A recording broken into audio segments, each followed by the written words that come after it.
شب خیر.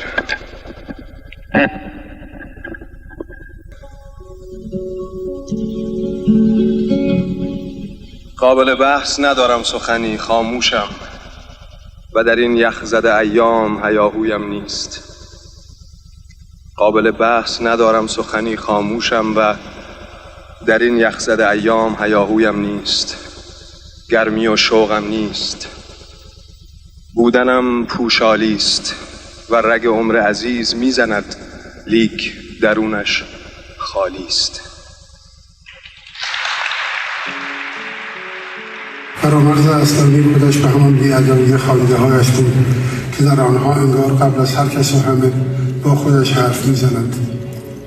یک استثنای معاصر، صدایی بی‌ادعا که در جوانی چشم‌انداز خود را ترسیم کرد و هرگز از حد خود فروتر نیامد و بلندگوی این و آن نشد.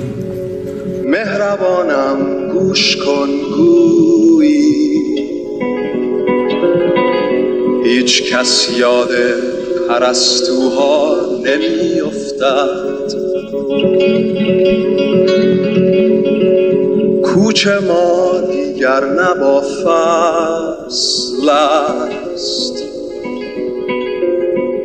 فصل هم دیگر به باغ ما نمی افتد.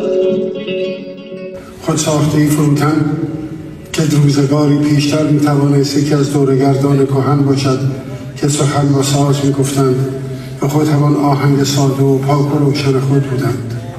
میتوان افسوس خورد تا پشت دست زد و میتوان صدایش را باز شنید و وی را یاد کرد تا شاید در سادگی آوازش بشود پیام ساده وی را دریافت. اگه یه روز بری سفر، بریز پیشم بی خبر، اسیر رویاها میشم، دوباره باز تنها میشم. به شب میگم پیشم بمونه، به باد میگم تا صبح بخونه از دیار یاری، چرا میری تنها میذاری. او کسی را متهم نکرد، مسئولی برای آنچه بر سر ما آمده نتراشید، فقط بی گله کردن گله کرد. شاید چون مسئول ما همه ایم. قلعه تنهایی ما را دیو در بندان خود کرده، خون چکد از ناخن این دیوار، جان به لبهای من آورده. آه اگر روزی صدای تو چه آینده‌ای داریم ما که در جا میزنیم و عقب گرد میکنیم و بسیاری بر سر یک تار مو بر سر دار میروند یا پشت میله ها میپوسند و بسیاری هنوز از قاتلان پدران خود معجزه میطلبند. گله ناگفته شاید از همین دور باطل بود. همبستگی یکی از زیباترین واژه هاست.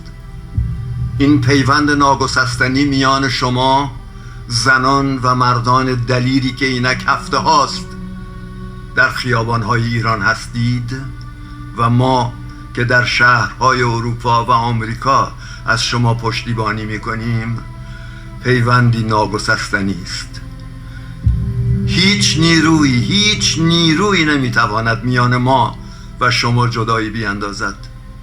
ما صدای شما را به گوش جهانیان میرسانیم. زن، زندگی، آزادی. فرامرز اصلانی را به یاد میآورم، همواره شاداب و سرراست، با رفتار و منشی خوشایند که بار او پایین صحنه یکی بود، یکی با موسیقی دلخواهش، نه در کار خود نمایی و جلوه فروشی، بی پیچیدگویی و طعنه و همچشمی و خویشتن پرستی که با همه زیر و بالا هرگز در ساخته‌هایش دام فریبی نبود. یک روز از یک نفر پرسیدند که سرزمین مادری کجاست؟ گفت اونجا که رفتگانت در خاکند. هیچ تفاوتی بین خودم و کسی که جای دیگه ایران هست که یا استان دیگه هست یا لهجه دیگه داره هیچ تفاوتی نمیبینم. همه ما همه ما اون خاک به تنمون خورده و از اون خاک هستیم و گمان میکنم که یک گهواره‌ایه که با وجود اینی که خیلی ساله، الان 45 ساله که در اون گهواره راستکی نیستم، ولی در اندیشم هست، در گذشته یادی من وجود داره و همیشه شعر که می نویسم یاد اون زمان هستم که برای من آسمان فیروز رنگ تر از الان. حتی فریبی نبود در اندک خوانده های سیاسی ساده دلانش که تجسم رویاهای همگانی و خوشباوری ناگهانی مردم دوران است، وقتی هنوز پرده پندار بر آنان پس نرفته بود. هیچ آوایی نتوانست آن امیدها را از امید دهندگان باز خواهد وقتی زمان داشت راه دیگری میرفت. ناپسندترین آهنگی که فرامرز اصلانی خواند رفتنش از دنیا بود.